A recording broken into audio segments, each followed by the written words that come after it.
Olá pessoal, boa noite. Vamos começar a nossa transmissão agora, o nosso bate-papo com um colega, fisioterapeuta e vereador de Lauro de Freitas, o Tito Coelho. Esperando somente ele chegar aqui para a gente fazer esse bate-papo. Temos feito um ciclo de bate-papos, de lives aqui no nosso perfil do Conselho, para a gente discutir um pouco do que é ser fisioterapeuta, do que é ser terapeuta ocupacional neste período de pandemia. E não poderia ser diferente discutindo com um cara, um profissional, um fisioterapeuta, uma pessoa que foi preparada para atuar na assistência às pessoas, mas que hoje está numa posição de legislador municipal, e a gente quer agora bater um papo com ele, que apesar de estar vereador, ele não deixa de ser fisioterapeuta. E a gente quer saber um pouco, bater um papo, se o fato dele ser fisioterapeuta ajuda durante o mandato dele quanto vereador de Lauro de Freitas, na concepção de novos projetos, principalmente para a saúde do município, e os desafios, né, que ele encontra estando numa posição em que é uma posição bem digna, né? A gente tem o papel do vereador, eu tenho um papel de fiscalizar o exercício da gestão municipal, da prefeita, no caso da prefeita Moema, ao mesmo tempo que ele tem que pensar em projetos de lei visando o bem-estar social da população específica de Lauro de Freitas e o contexto que ele está inserido, sendo um profissional da saúde, sendo um fisioterapeuta, ele que tem especializações na área de saúde coletiva, na área de neuro, e de que forma, né, essa formação profissional técnico-científica favorece ele neste momento como vereador. Vamos ver se eu vou tentar convidá-lo aqui.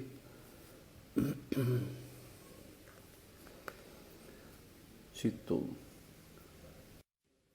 Enviei o convite. Vamos aguardar ele agora entrar na nossa conversa para a gente poder ver. Olá, meu amigo. Tudo bom? Boa noite, meu caro. Como é que está? Tudo bem, graças a Deus. Tirando toda a correria que essa pandemia está nos impondo, né? Que o trabalho de home office parece que é um trabalho triplicado. A gente não para, é o tempo todo demanda. Mas tirando isso, graças a Deus, estando com saúde, a família com saúde, É a verdade. gente é o que importa, né?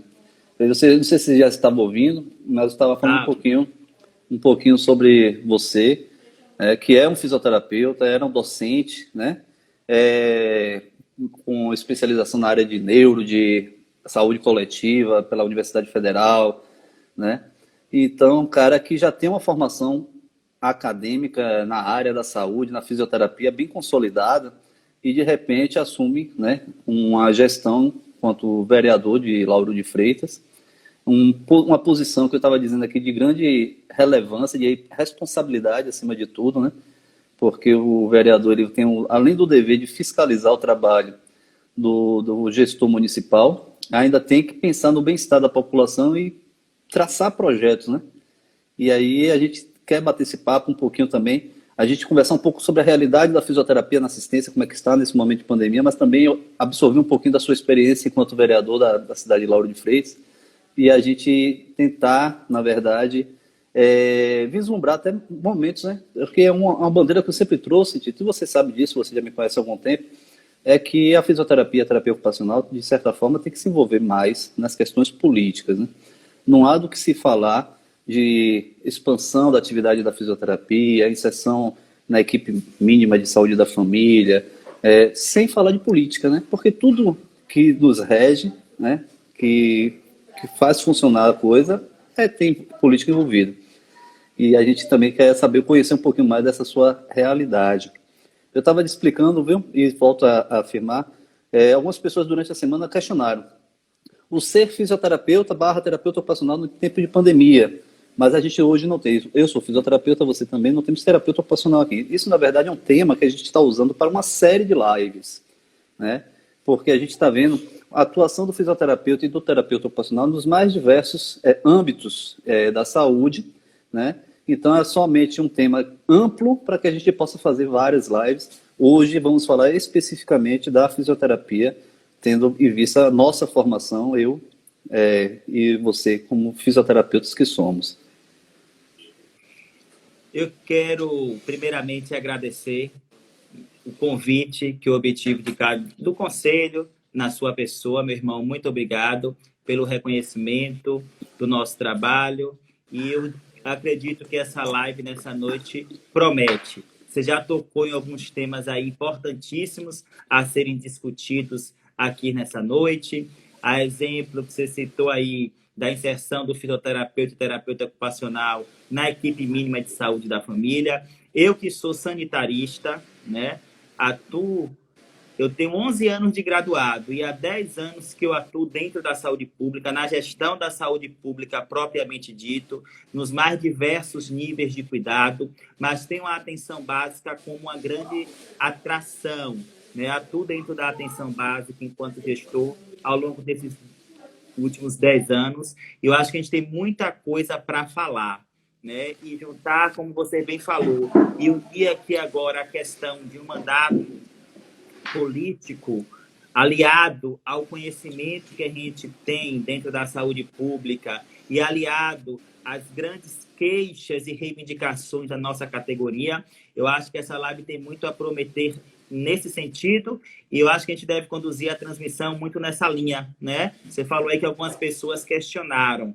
Então, acho que essa condução de falar da nossa atuação na atenção primária, da nossa atuação na atenção primária frente ao combate e o controle do Covid-19. Eu, em particular, sou vice-presidente da Comissão de Saúde da Câmara Municipal de Vereadores aqui de Lauro de Freitas. Sou também membro da CCC, que é uma comissão especial que foi criada agora, né, que é uma comissão de combate e controle ao Covid aqui no município. Então, a gente também tem muita coisa boa para dizer, para falar aqui nessa noite. Tenha certeza disso. E eu quero dizer também que você fez uma pontuação aí magnífica. Eu quero dizer que eu estou vereador do município, mas o que eu sou mesmo é fisioterapeuta, né? Tentei ao máximo conciliar as duas atribuições, continuei ensinando esse período todo em algumas instituições, só me desvinculei das faculdades agora em dezembro do ano passado, ao passo que eu também me desvinculei de alguns municípios, porque eu estava com dificuldade de conciliação da carga horária, mas o meu prazer está em ser fisioterapeuta e como a minha função, a minha profissão contribuiu dentro do meu processo político e vem contribuindo muitíssimo dentro do meu mandato. Coisas que você já falou aí foi bom esclarecer. Exatamente. É uma coisa que eu brinco, eu digo, hoje eu também estou presidente do conselho, amanhã posso não estar, mas ser fisioterapeuta, isso aí ninguém me tira. Se eu andar na linha certa, se não tiver nenhum problema de ético que venha a ter uma cassação do meu registro, eu serei fisioterapeuta até quando Deus permitir, né? E é importante isso, porque algumas pessoas acham assim, que o Tito agora é vereador, não quer mais saber da fisioterapia. Não, não é bem assim, muito pelo contrário. A gente tem que estar ocupando esses espaços para justamente tentar fazer o melhor, né, para a fisioterapia, para a terapia ocupacional e para a saúde da população, né? Esse tempo de pandemia, Tito, a gente tem percebido que estão existindo algumas mudanças muito grandes na forma do profissional da fisioterapia atuar, né? Recentemente, o Conselho Federal ele permitiu, através de resolução, o teleatendimento, a teleconsulta, né? Coisa que é uma inovação para a nossa categoria. Algumas pessoas já defendiam isso, outras pessoas não gostam e combatem, de certa forma, né? Mas para o período da pandemia, e essa resolução ela foi bem específica, é algo transitório, está permitido por conta dessa questão do isolamento social. Mas a gente traz uma grande preocupação. Isso favorece um atendimento daquelas classes sociais que tem algum acesso esses meios essas interfaces de comunicação, um celular, um computador, um notebook, um tablet, que possibilitam esse contato. Já na sua experiência como sanitarista, vereador, e em contato com a grande massa, né, da população que não tem acesso a essas tecnologias, de que forma você vê a atuação do fisioterapeuta hoje, nesse contexto pandêmico? Oh, aqui no nosso município, eu quero destacar que nós já iniciamos o teleatendimento. Nós inauguramos aqui o CER, né, que é o Centro Especializado em Reabilitação, e em parceria com a Unime, né, a Unime Faculdades. E por incrível que pareça, tão logo nós inauguramos, passados poucos dias, e aí vieram os decretos municipais, os decretos nacionais, estaduais, enfim, para que nós parássemos ou bloqueássemos, diminuíssemos todos os atendimentos a nível secundário. Então, parou um pouquinho. Para que essa equipe não ficasse ociosa e entendendo a necessidade da população de algum nível de orientação da nossa categoria, tanto da fisioterapia quanto da terapia ocupacional, já que a gente tem ambas as categorias lá, foi instituído o teleatendimento. É algo que iniciou agora, recentemente, a partir dessa semana, mas eu já obtive alguns relatos positivos da própria população, para não dizer que foi exclusivamente a minha avaliação. Então, eu já obtive alguns relatos de comunidade, de pessoas que são acompanhadas pela equipe de reabilitação e de fisioterapia do município, já me trouxeram relatos muito positivos. Agora, eu, em particular, minha opinião particular a respeito, a nossa profissão, ela é uma profissão que essencialmente tem relação com o toque, né? Ela tem essa relação com o toque, a nossa avaliação, ela depende muito do toque, o nosso diagnóstico é o diagnóstico funcional, ele depende essencialmente, né, do toque, ele depende essencialmente do visual, do feedback visual, do comportamento físico-motor dos pacientes. Então, talvez a gente tenha mais dificuldade de se manter nessa linha quando comparado a outras profissões dentro das ciências médicas. Então, eu não sou tão apoiador assim, não. Mas, em se tratando do momento que nós estamos vivendo e que o público da fisioterapia nos municípios, na grande maioria das vezes, ou são traumáticos, ou são processos degenerativos secundários ao envelhecimento biológico, né? Que são os idosos. E como os idosos, na grande maioria, fazem parte do grupo de risco para contaminação pelo Covid, a gente tem que prestar algum nível de assistência. E os teleatendimentos é uma alternativa viável na atualidade, frente ao que nós estamos vivendo. Mas entendendo que não é, talvez, na minha concepção, a melhor forma de acompanhamento e monitoramento dos nossos pacientes. Em se tratando da fisioterapia. É uma coisa que eu tenho dito também, com esses debates, eu também tenho as minhas ressalvas, Tito, eu concordo com você. Nesse momento está sendo um instrumento importante. Alguns pacientes que são de grupos de risco, que realmente tem que ter um cuidado muito maior com essa questão do isolamento social, uma forma de autoproteção e de proteção também dos outros, né, do que cercam. Mas também tenho minhas ressalvas em quanto a isso. Eu vejo a fisioterapia muito do toque mesmo, da proximidade. A gente, muitas vezes, na manipulação de um membro, a gente consegue identificar alguma anormalidade do movimento, algum desequilíbrio muscular, né, uma crepitaçãozinha articular, que da forma remota a gente teria uma dificuldade muito maior até de esclarecer ao próprio paciente para que ele faça esse relato, né? Mas a gente também, aí uma coisa que, inclusive, travando esse debate com um grupo de fisioterapeutas e terapeutas ocupacionais da atenção básica, eles disseram uma coisa que, assim, até então eu não tinha me atentado, mas que ficou marcado e a gente está aqui para o aprendizado constante, né? Que o SUS ele também preconiza a questão da educação para a saúde. E nós, antes de tudo, quanto fisioterapeutas, terapeutas ocupacionais, somos profissionais da saúde. Então, a gente pode sim, depois desse momento pandêmico, travar esse debate sobre o teleatendimento, mas muito mais voltado para esse sentido da educação em saúde, né? A gente tem um papel importante, temos algo a dizer para a sociedade. Hoje eu tive a satisfação de conceder uma entrevista para um canal de televisão aqui da cidade. Deve sair essa reportagem até o final da semana, sobre o papel do fisioterapeuta nessa pandemia, né?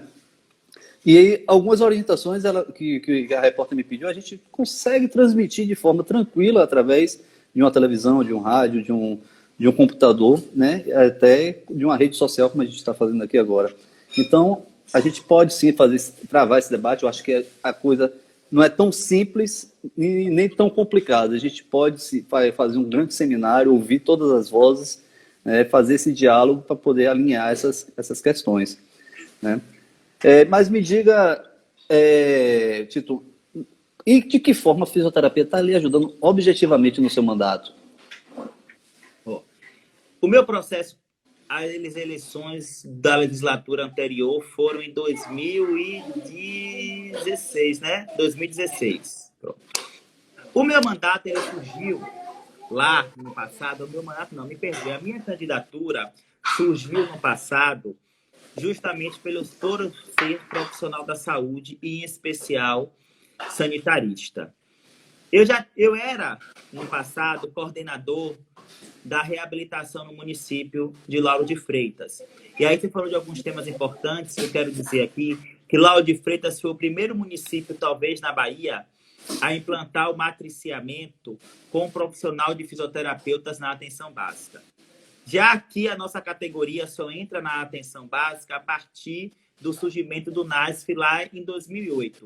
Até então, nós não tínhamos nenhum outro programa de saúde dentro da atenção primária que absorvesse o profissional de fisioterapia e terapia ocupacional.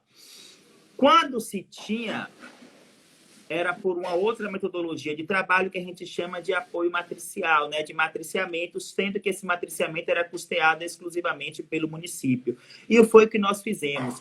Todas as unidades, não eram equipes, todas as unidades de saúde da família de Lauro de Freitas, lá no passado, a partir de 2013, nós implantamos, eu implantei especificamente, o matriciamento com o profissional de fisioterapia nas unidades. E montamos a retaguarda, todas as referências em fisioterapia neuroadulto, em neuroped, em ortopedia, em traumatologia, em urogineco, nós implantamos para serem a retaguarda da atenção básica para os pacientes que teriam necessidade de um acompanhamento e de uma tecnologia em saúde que a gente não tinha na atenção básica. Então, essa atuação que nós tivemos no município, dentro da saúde, começou a despertar a própria população para uma possível candidatura. Então, a minha candidatura lá no passado nasceu por conta de diversos trabalhos que nós realizamos em saúde dentro do município. E, sobretudo, na fisioterapia. E aí, naturalmente, eu ocupei alguns cargos, a coordenação da saúde do homem, a coordenação de alguns outros programas, e a gente foi ganhando notoriedade, né, dentro do setor saúde. E lá na frente, quando chegou no período eleitoral, surgiu a possibilidade de Tito, naquele momento, disputar o pleito. E aí nós aceitamos essa empreitada, saímos com candidatura e atualmente hoje nós estamos na qualidade de vereador, até o dia que Deus permitir e que nós obtivermos a aprovação popular. E o nosso mandato hoje, Gustavo, ele tem dentro dele alguns eixos. E o principal eixo que nós temos dentro do nosso mandato é o eixo da saúde. Nós temos hoje um programa de saúde nosso, criado pelo nosso gabinete, que chama-se Saúde na Comunidade. O Saúde na Comunidade ele é composto por todos os profissionais de saúde, do médico ao técnico de enfermagem. A grande maioria deles nós temos. Temos o médico clínico, temos o médico pediatra, temos o médico ginecologista, temos o fisioterapeuta, temos o assistente social, temos o psicólogo, e aí vai. Temos uma equipe de enfermagem. Enfim, nós temos uma equipe grande. E nós acolhemos por semana, cerca de 100 pacientes no nosso programa de saúde, né? O nosso, quando eu digo do nosso mandato. Então, hoje, a saúde, né? O setor saúde, ele é o principal eixo do nosso mandato. As pessoas na cidade nos reconhecem muito pelo que nós fizemos enquanto gestores no passado, dentro da Secretaria de Saúde, e pelo mandato que nós temos hoje, muito forte dentro do setor saúde. Então, o povo nos procura para toda e qualquer resolução de problema, desde que seja dentro da saúde nesse município. Então, a fisioterapia contribuiu muitíssimo para o meu nome ser cogitado no passado E, sem sombra de dúvidas, hoje o nosso mandato tem essa característica tão forte, essa identidade tão forte do município no setor saúde. E aí eu devo a minha profissão, não tenha dúvida disso. Com certeza. E o reconhecimento vem, né, Tito? Veio esse reconhecimento na medida em que as pessoas quiseram a sua candidatura enquanto vereador, ainda quando você era um gestor, um coordenador de um programa. E agora, por exemplo, a gente tem aqui algumas mensagens da Fátima Carvalhal, que diz: parabéns, Tito, você continua trabalhando no sentido de nos manter informados sobre essa pandemia. Tem aqui o Gilson Jesus: o vereador que mais trabalha no município, está dentro das comunidades e conhece as dificuldades do povo. Né? E eu fico brincando até às vezes que o seu trabalho enquanto vereador, enquanto um representante do povo, aqui mais um, professor Tito, ótimo fisioterapeuta e ótimo vereador. Né? Então, assim, o seu trabalho, enquanto representante do povo, que as pessoas também têm que compreender que o vereador, que o deputado estadual, que o deputado federal representa o povo da sua localidade. O vereador no seu âmbito municipal, o estadual do estado da Bahia e o deputado federal, que ele também no estado da Bahia, mas no âmbito nacional. Então, assim, você, enquanto representante do povo, você trabalha sempre no sentido de garantir ao povo a melhor assistência possível. E como você falou, uma das suas grandes bandeiras é a saúde. Né? Isso eu fico brincando até. Eu tenho um mandato eletivo dentro de um conselho, que é uma eleição muito diferente da sua, que a gente conta apenas com o voto dos profissionais, mas uma das coisas que as pessoas têm que compreender também é que o papel do conselho é como se fosse o papel do vereador. A gente está aqui para fiscalizar a atuação profissional e garantir, na verdade, a melhor assistência fisioterapêutica e terapêutica ocupacional para a sociedade. Né? E aí, falando um pouquinho de fiscalização, nesse sentido, como é que anda o seu mandato aí, Tito, no município de Salvador? Porque um dos papéis do mandato de vereador é essa questão da fiscalização. Eu sei que eu acompanho suas redes sociais, quero lhe parabenizar. Todas essas falas aqui, eu fiz questão de ler, porque eu reconheço nelas a verdade, porque eu acompanho o seu trabalho. Eu sei, desde que a gente se aproximou, eu venho acompanhando as suas ações e te parabenizo por isso. Tá? Mas eu gostaria também assim, de saber como anda a questão da gestão municipal como um todo. Né? Nesse enfrentamento, a gente viu que recentemente a Moema fez uma live, falou da queda de arrecadação. Como você disse bem, esse matriciamento ele depende exclusivamente do financiamento municipal. Então, se há uma queda de arrecadação do município, certamente deve haver algum impacto nesse programa da inserção do profissional através do matriciamento. Então, assim, de que forma que está hoje a situação no município nesse sentido do combate ao Covid? Oi. Todos os municípios na Bahia, a grande maioria, e os municípios com menor poder de arrecadação, talvez sofram mais. Lago de Freitas, que é considerado hoje, se eu não me engano, a 7ª economia, a maior economia do estado da Bahia. Então, não é um município, vamos falar o português, claro, não é um município pobre, né? Ele é um município com um nível de independência econômica muito boa quando comparado a muitos outros da Bahia. Mas nem por isso o município deixou de sofrer. Todos os municípios vêm em sofrimento por conta da nossa queda da arrecadação. Para você ter noção, a nossa arrecadação em 25 dias caiu 6 milhões e fração. Né? Eu estou falando da receita própria do município. 3 milhões, 300 e poucos mil. Então, mais de 6 milhões de queda da receita própria no município em 25 dias. Isso no primeiro mês do isolamento social, do distanciamento social, da instituição dos decretos em que o comércio se fechou, enfim. Nós deixamos de arrecadar 6 milhões. Naturalmente, o impacto disso no município será violentíssimo. Por mais que os recursos constitucionais, que continuam vindo normalmente, continuem a vir, mas a gente tem uma queda da receita própria e um aumento violento das demandas com saúde e com as demandas sociais no município frente à pandemia. Né? Com isso, fazer gestão, eu não estou falando da gestão da saúde agora, falei fazer a gestão do município é uma tarefa extremamente árdua. E os gestores têm que ter aí um certo jogo de cintura para não permitir que essa peteca caia, né? E é isso que nós estamos tentando fazer a todo tempo. Qual foi a primeira grande iniciativa do município? Não demitir absolutamente ninguém. Quais estratégias nós iremos adotar para não gerar mais desemprego, pelo menos na fonte prefeitura? Foi adequar o orçamento que nós temos agora para a realidade que nós estamos vivendo. E aí você deve ter observado que todos nós, vereadores, prefeitas, secretários, coordenadores de gestões, superintendentes, que são os cargos mais altos da gestão, tiveram a redução de 20% dos seus salários para não garantir demissão. Só não houve demissão dos profissionais de saúde, só não houve, me perdoe, redução dos profissionais de saúde e que estavam à frente do Covid. Naturalmente, você pode ter alguém na saúde afastado por uma licença maternidade, por uma licença por adoecimento, ou coisa dessa natureza, e a redução tem ocorrido. Mas todos os profissionais, desde os gestores das unidades até os profissionais da ponta, não sofreram nenhuma redução. Aí a mídia circulou, e foi verdade, de que houve uma redução do salário. O que aconteceu?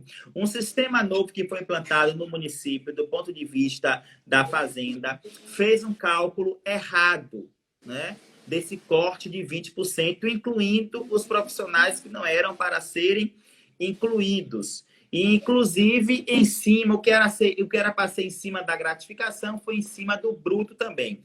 No dia seguinte, pós folha de pagamento, gerou aquele movimento Alvoroço. no município, o povo me ligando, e eu disse, gente, nós saímos, a prefeita e os vereadores, um dia antes para definir isso, a questão orçamentária, a gente se virando nos 30 para não demitir ninguém, não mexer no salário do povo da saúde. Eu não acredito, a prefeita ela é uma pessoa que honra a palavra. Alguma coisa tem. E aí comecei a mandar mensagem, o que é que está acontecendo? Logo, ela entrou em contato com a equipe, com a Secretaria de Finanças, identificaram o erro e no dia 13, acho que 5 dias depois, 4 dias depois, eu sei que foi na data 13, foi pago a diferença de salário para todos os profissionais. Então, a primeira ação nossa tem sido essa, manter o nosso quadro, manter o nosso efetivo, todo ele, mesmo que sejam de secretarias, que não estejam nesse momento, digamos assim, trabalhando, que não estejam à frente do Covid, o quadro tem sido mantido e nós criamos uma comissão, que eu já disse que faço parte, que é a CCC, para acompanhar de perto, monitorar de perto todos os casos de Covid no município. Para você ter noção, eu tenho, aqui quero externar isso aqui, eu tenho alguns profissionais nossos no município, ligados a mim, que já contraíram a doença. Eu tenho pacientes hoje, pessoas aqui do município, que estiveram gravíssimos, que estão aí no espanhol, gravíssimo em ventilação mecânica, que hoje eu já tive resposta de que estão melhores, com possibilidade de desmame da ventilação ainda essa semana. E tem muitos outros que, graças a Deus, não tiveram complicações e fizeram seu processo de quarentena, de isolamento em domicílio.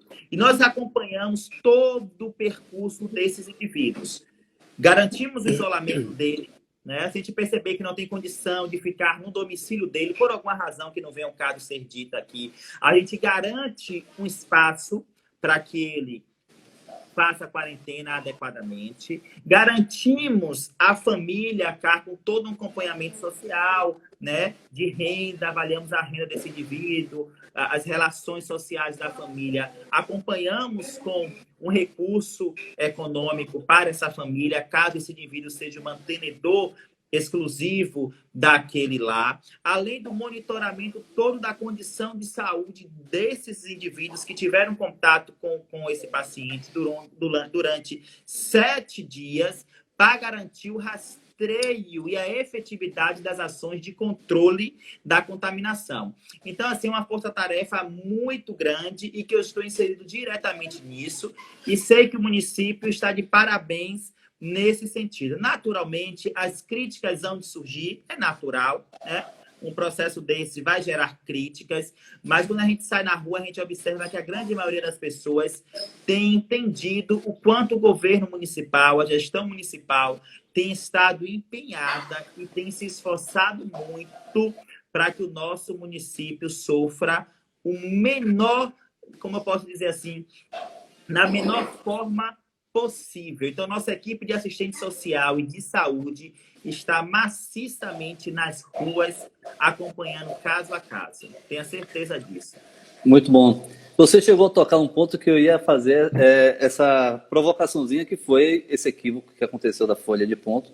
Eu cheguei a conceder uma entrevista ao site Bahia Notícias, falando sobre isso, e na qualidade de presidente do conselho, e ainda estou como secretário do Sinfito, fui procurado pela reportagem do site para saber sobre essa questão da redução do salário, até porque os profissionais da saúde realmente são aqueles que ainda se mantêm, né, na ponta, na assistência, levando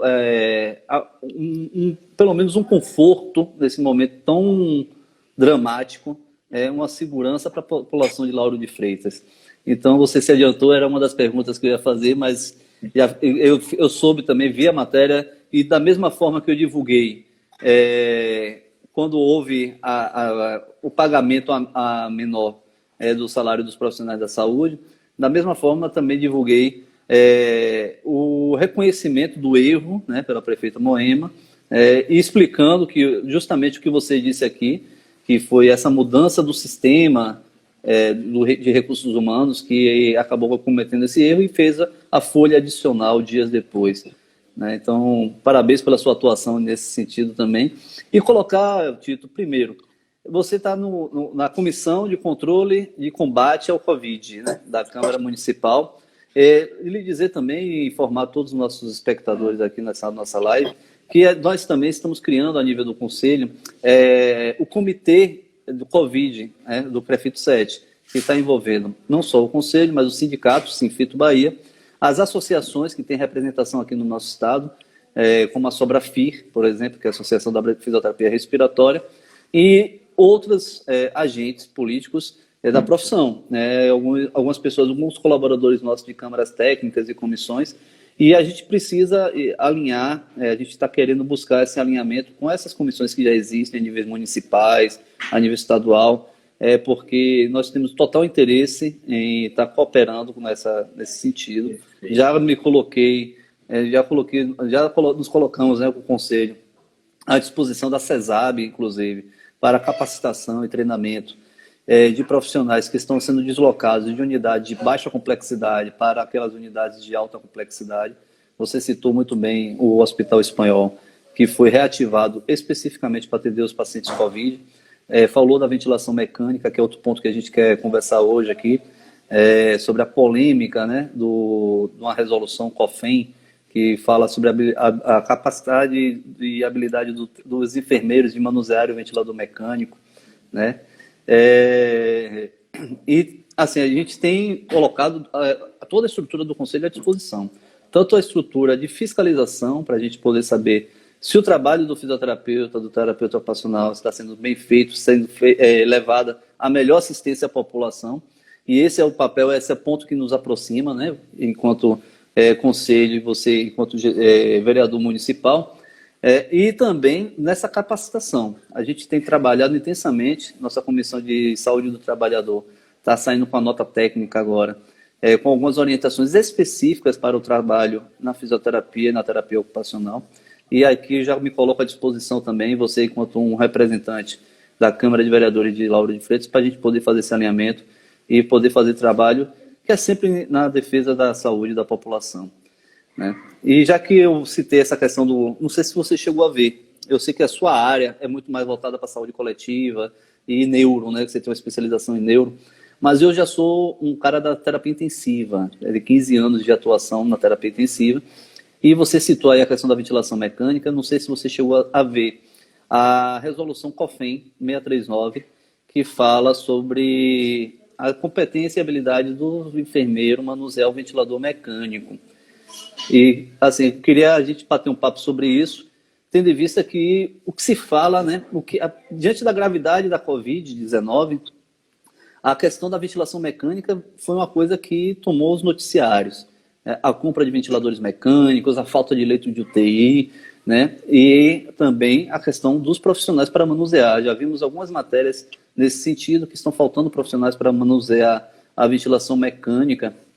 E aí vem desse momento, eu até compreendo que uma intenção do COFEN pode ter sido de colocar à disposição a sua mão de obra, que são os enfermeiros, para ajudar nesse momento em que pode faltar profissionais para manuseio dessa ventilação, mas ao mesmo tempo eu compreendo que quem historicamente trabalhou nesse sentido foi o fisioterapeuta, né?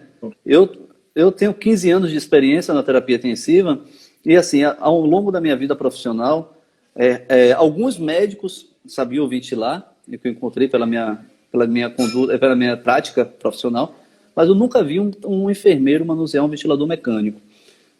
Eu queria saber, assim, você enquanto legislador, e isso não deixa de ser uma legislação, mesmo que seja a nível de resolução de conselho. Qual a sua opinião sobre isso?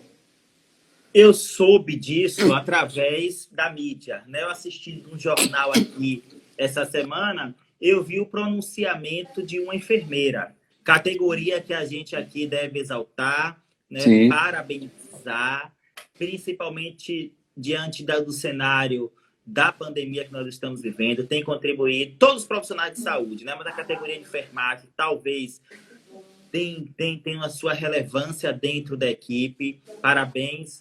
Eu parabenizei aqui na minha última live, que foi com o deputado Cacá Leão, as enfermeiras, pela passagem do dia, que se não me engano foi dia 12. Né? E hoje é o dia dos técnicos e auxiliares, né? E hoje é dia dos técnicos e auxiliares, tá lá nas minhas redes sociais, é isso que eu ia dizer. Então, eu parabenizei dia 12 as enfermeiras e hoje quero parabenizar aqui a todos os técnicos e auxiliares de enfermagem que eu tenho comigo, uma grande equipe desses profissionais e que me ajuda a nossa equipe muitíssimo. Mas vamos lá, respondendo a sua pergunta, eu acho que historicamente, desde a minha graduação, eu sempre ouvi, mesmo não sendo da área, e se tem uma área da fisioterapia que eu não me meto, é a área do intensivismo, né? Até tentei, mas vi que aquele negócio era além das minhas capacidades. Acabei ficando aqui com minha enfermaria mesmo, meus pacientes do trauma, enfim. Mas eu amo esses profissionais da UTI, os parabenizo. E sempre ouvi, desde os primórdios da minha graduação, que o ventilador mecânico era uma responsabilidade nossa, que nós conquistamos esse espaço ao longo do tempo. E todo espaço que ele é conquistado, eu acho que ela tem uma razão, né? Você não conquista um espaço porque você quer aquele espaço. Quando você conquista um espaço na categoria, na profissão, existe um porquê daquela conquista. E o porquê que responde essa pergunta talvez seja a dedicação aos que os profissionais da fisioterapia tiveram ao longo dos anos no estudo, na pesquisa do monitoramento, do tratamento dos pacientes ventilados mecanicamente. E eu não vejo uma outra categoria, me perdoe a sinceridade, que ao longo dos anos tenha se dedicado tanto à pesquisa, ao estudo da ventilação mecânica, senão a categoria de fisioterapeutas. Exato. Então, esse espaço ele foi conquistado por nós por conta de, historicamente, a categoria e as pessoas que se dedicaram à área terem estudado, publicado. Hoje, quando a gente quer falar de ventilação mecânica, a gente pega a nossa literatura, escrita por muitos de nós. Quando a gente quer falar desse assunto em qualquer congresso, chama-se a nossa categoria, sem demérito a nenhuma outra categoria, longe de mim. Mas eu acho que nós conquistamos esse espaço fruto de uma dedicação científica acadêmica na área, o que nos outorgou a autoridade, digamos assim, do acompanhamento, monitoramento dos pacientes ventilados mecanicamente. Exatamente. Coisa que talvez outras categorias, né, ao que tange ventilação mecânica, recuaram um pouco. E, para tanto, agora é preciso se explorar muito o campo que nós absorvemos e que, diga-se de passagem, atuamos com maestria. E quando eu estava na UTI por alguma razão, né, eu trabalhei em alguns hospitais e sempre a gente ia na UTI ver um paciente politraumatizado ou coisa dessa natureza. Quando se fala em mexer no ventilador, a equipe procura quem? Procura, né? O fisioterapeuta. E eu só posso entender que nós conquistamos o espaço e que nós temos autonomia para lidar com o ventilador, talvez maior do que qualquer uma outra categoria dentro de unidade fechada. Exatamente. Você corrobora com tudo o que eu penso. Na verdade, a gente não consegue vislumbrar nenhum espaço cedido, senão pela competência. Exatamente. Né? A fisioterapia do Brasil, ela, na questão de ventilação mecânica, ela já é destaque no mundo. A fisioterapia, como um todo, já é, se eu não me engano, a segunda categoria profissional que mais produz ciência no mundo.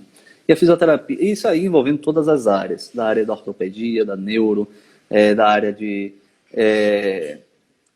oncologia e principalmente a área da fisioterapia intensiva, né? da terapia intensiva, da respiratória. Hoje nós temos aqui no Brasil a Sobrafi, que é a maior associação de especialidade da fisioterapia respiratória, cardiovascular e terapia intensiva da América Latina. Né? E hoje o Brasil tem um local de destaque na ventilação mecânica e não foi nada dado de mão beijada. A gente faz um resgate histórico e não tão distante, né? Eu tenho 16 anos de graduado, não é tanto tempo assim. A gente pode perceber que a fisioterapia, há 16 anos atrás, estava conquistando esse espaço. Né? Muitas vezes o hospital ele tinha aquele fisioterapeuta que passava pela terapia intensiva, saía e ia fazer os atendimentos de enfermaria, não ficava plantonista. Hoje, já temos uma resolução, uma RDC da Anvisa, que diz que a UTI, como critério mínimo de funcionamento, tem que ter o fisioterapeuta, né, nos 3 turnos, na manhã, tarde e noite. Então já não se concebe mais a ideia de uma terapia intensiva sem esse profissional. Eu também rendo todas as minhas homenagens à equipe de enfermagem. Eu tenho muitos amigos na enfermagem, e técnicos e auxiliares também. A gente sabe o quanto um bom funcionamento da terapia intensiva depende também de uma boa equipe de enfermagem. As atribuições são muitas, as responsabilidades são enormes, né? Mas a gente tem que compreender que, assim, até com uma atuação magistral, como você acabou de colocar, há uma necessidade de uma dedicação, de uma capacitação contínua e que demanda um certo tempo, né? Então, a gente continua defendendo que o fisioterapeuta ele é indispensável na equipe de terapia intensiva. Temos hoje apresentado na Assembleia Legislativa um projeto de lei que torna obrigatória a presença do fisioterapeuta pelas 24 horas no dia, porque a redação da RDC 7 da Anvisa diz que o fisioterapeuta tem que estar nos 3 turnos, porém limita ao mínimo de 18 horas. Então, para evitar qualquer tipo de problema, a gente tem esse projeto de lei. E sempre, como você falou, perfeito, Tito, a gente tenta nos respaldar todas as nossas ações na produção de ciência. A gente não conquista nada de mão beijada, a gente prova o nosso valor através dos resultados científicos e, com isso, a gente ganha o respaldo para poder conquistar esses espaços. Né? E, recentemente, nós tivemos publicação aqui no Brasil de 2 trabalhos que mostram a diferença que tem entre o tempo de internamento e o índice de morbimortalidade dos pacientes de terapia intensiva entre uma unidade que tem fisioterapia 18 horas e uma unidade que tem fisioterapia 24 horas no dia. A gente reduz o tempo de internamento, a gente reduz os índices de morbimortalidade desses pacientes, a gente consegue fazer a reinserção desse indivíduo no pós-alta mais rápido nas atividades econômicas, que é um grande problema também do paciente grave, que fica muito tempo na ventilação mecânica.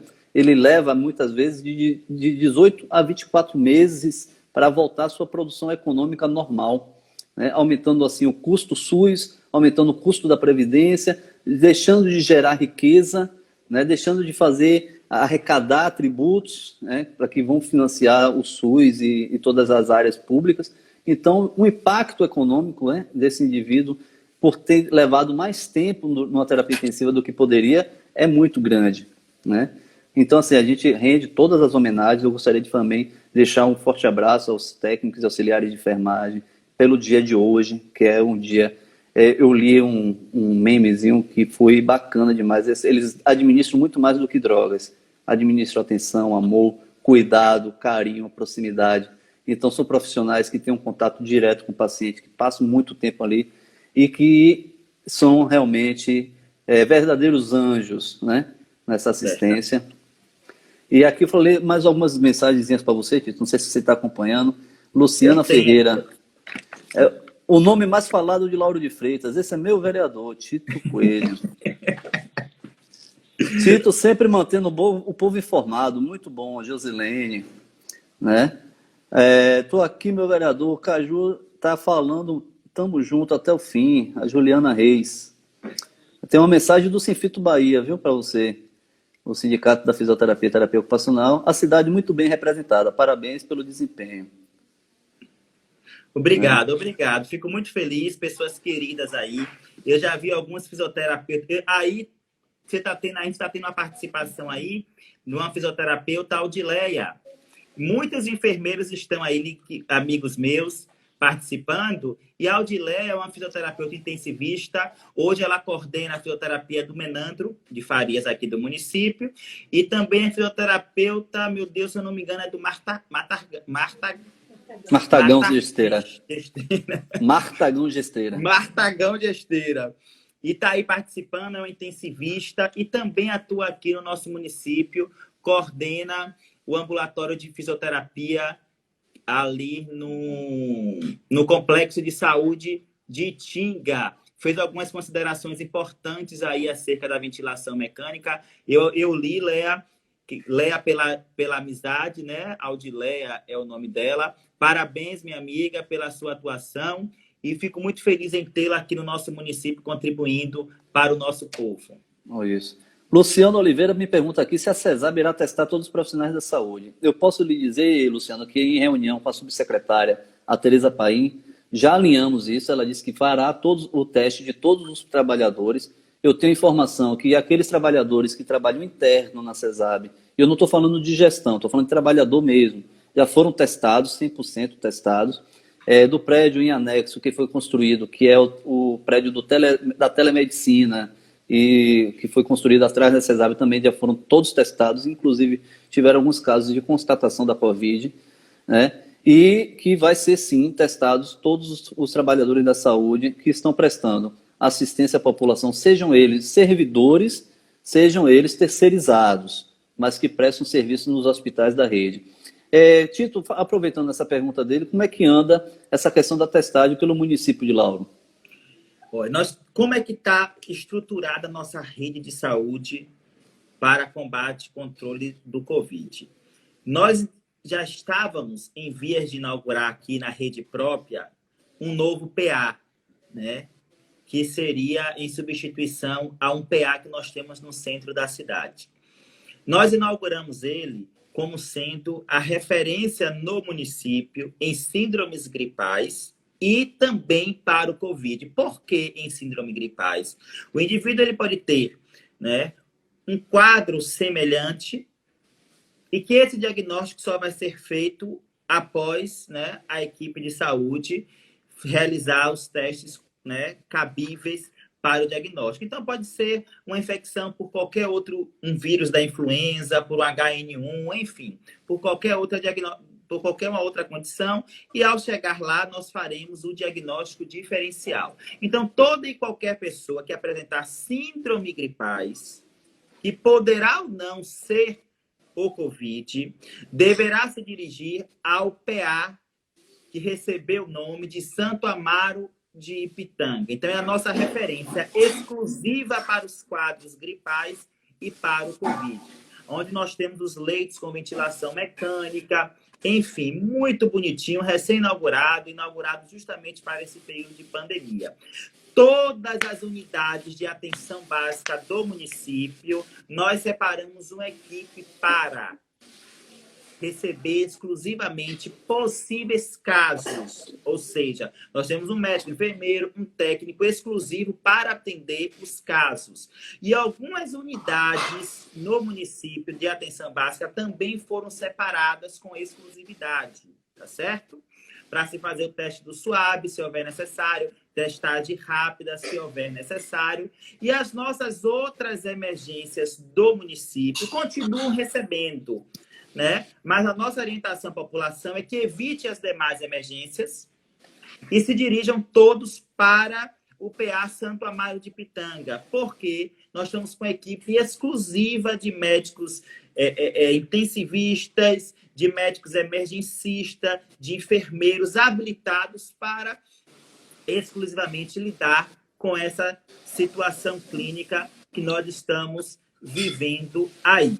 Graças a Deus, nós temos bastante teste rápido no município, não tem nos faltado testagem rápida.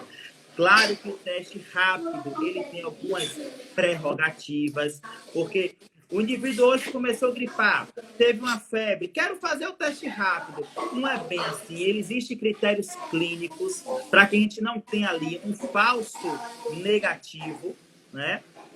É muito provável que o paciente que faz o teste rápido só vai dar um verdadeiro positivo se tiver ao menos 7 dias do início dos sintomas. Tem muita gente chegando nos nossos serviços, Gustavo, com 2, 3 dias de algum sintoma, querendo fazer teste rápido, e a equipe se recusa, né? Pode até fazer um outro, SWAB é uma possibilidade, né? Vai pular 100, enfim. Mas o teste rápido é exclusivamente para pacientes que tenham no mínimo 7 dias de sintomas, para que a gente não perca um teste. Inclusive, hoje inclusive a orientação da Organização Mundial de Saúde, né? De 7 a 8 dias. Mas a gente encontra as equipes de saúde, eu estou falando de todos os profissionais, querendo testar e testando doentes com 2 dias de sintomas. O doente vai para casa, às vezes é portador do Covid, vai para casa e diz assim, deu negativo. E se despreocupa e sai contaminando. E aquele indivíduo é um potencial transmissor da doença. Então, é importante que a equipe de saúde tenha esse entendimento e que a população tenha esse entendimento. Um teste rápido hoje, ele está custando aí no mercado em torno de 120 a 165 reais. Um único teste. Cada caixa ela vinha em torno de 20 a 25 testes. Então, é algo extremamente caro. Mas, graças a Deus, no nosso município, a gente tem testes rápidos o suficiente até o momento. Os EPIs, que é aquela grande briga que os profissionais... Seria a minha próxima pergunta. Pronto. A testagem rápida nós temos. Também nós não temos tido problema com o SWAB, graças a Deus, a gente tem tido no município, temos testado muitos casos ao longo do dia, principalmente que Lauro de Freitas, ela tem uma particularidade quando comparada a outros municípios. É muito vizinha da capital, né? O translado, o êxodo de moradores de Lauro de Freitas que trabalham em Salvador e vice-versa é imenso. E isso faz com que nós tenhamos um potencial muito grande de proliferação da doença aqui, por essa relação com a capital, essa intimidade que o município tem com a capital. Com relação aos EPIs, que é um grande dilema dos profissionais de saúde, e a gente ouve muito na mídia, muitos deles questionarem, reclamarem, a gente tem se esforçado para garantir, Gustavo, todos os EPIs necessários, em especial para os profissionais que estão à frente do Covid. A gente entende que, às vezes, a gente tem dificuldades de aquisição. Não é porque a gente não quer comprar, não. É porque o fornecimento, graças a Deus, melhorou nessas 2 últimas semanas. Mas o fornecimento estava muito escasso na nossa região. A gente estava se preparando hoje para fazer uma aquisição. No outro dia, um município ou um estado fez uma oferta a maior e né, ele acabou vendendo para outro município. E aí, como coordenar isso aí? foi uma tarefa muito árdua, mas nós estamos garantindo todos os EPIs necessários para as nossas equipes, 4 máscaras cirúrgicas. Em cada plantão, a gente disponibiliza 4 máscaras cirúrgicas, 2 aventais, né? As luvas, elas são geralmente de uso indiscriminado, houve necessidade de manuseio, se troca a luva, e uma NR95, se eu não me engano, agora nós conseguimos botar semanalmente, porque teve momento que nós botamos quinzenalmente por conta da dificuldade. Você acredita que nós compramos aqui NR de até R$ 35 fornecedores nos oferecendo. Imagina. Algo que a gente compra aí a R$ 8, né? Antes da pandemia estava R$ 5,90. Pois bem, 5. Eu lembro que eu já comprei outros momentos de R$ 8 e agora em torno de 28, 34 até R$ 35.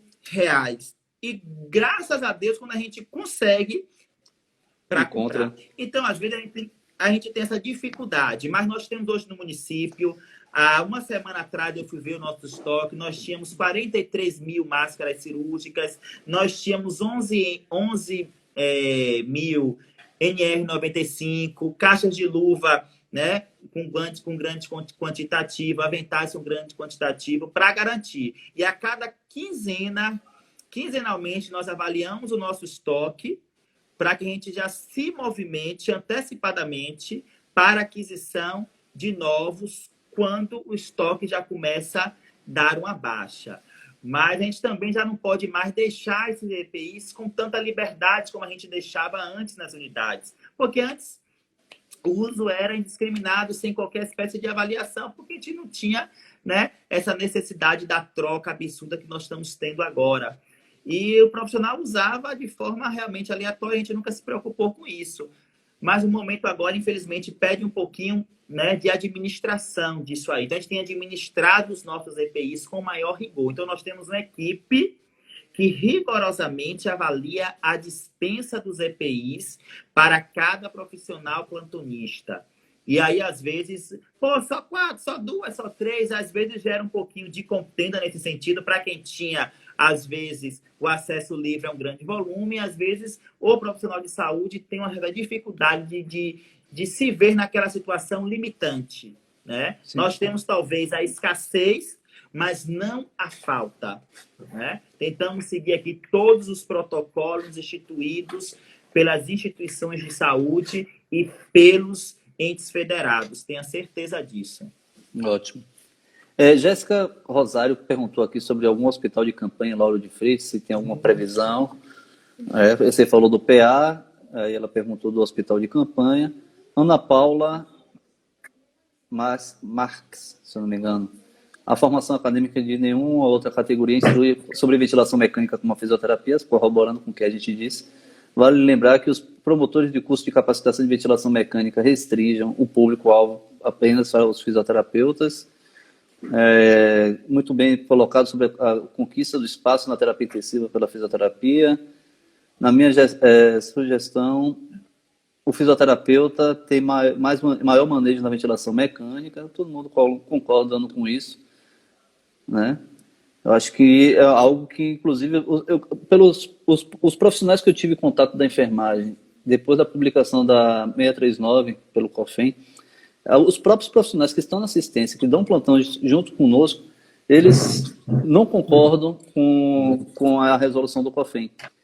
Eles trazem justamente isso, eles já estão muito atribulados, têm muitas responsabilidades, controle de medicação, dispensação, curativo, então, controle de sinais vitais, balanço hídrico e por aí vai. São tantas responsabilidades que o enfermeiro já tem, que mais uma responsabilidade, né? Então, eles têm realmente essa preocupação, se colocam dessa forma. Eu acredito que está acabando o nosso tempo daqui a pouquinho, viu, Tito? Talvez a gente precise reiniciar depois, se você quiser continuar o nosso bate-papo. Está faltando um minutinho. Né? Sem problema. Aqui mesmo estou vendo duas profissionais de excelência em enfermagem, Marvione Corrêa e Vanessa Guedes. Duas profissionais de enfermagem aqui no... duas amigas queridas. Parabéns a Marvione, é uma enfermeira de mão cheia do nosso município, trabalha ali na Secretaria de Saúde de Lauro de Freitas. Vanessa é outra parceira também que trabalha lá. Vanessa já foi secretária de saúde em outros municípios, já trabalhou comigo em outros municípios, mas também temos Meire Antunes, uma outra enfermeira nossa aí de urgência e emergência, maravilhosa. Eu tenho visto muita enfermeira boa aí acompanhando a gente. Com certeza. Vamos a cair em 10 segundos. Daqui a pouquinho a gente volta. Tá? Ok, Só meu para irmão. registrar aqui também, Carlos fala da necessidade da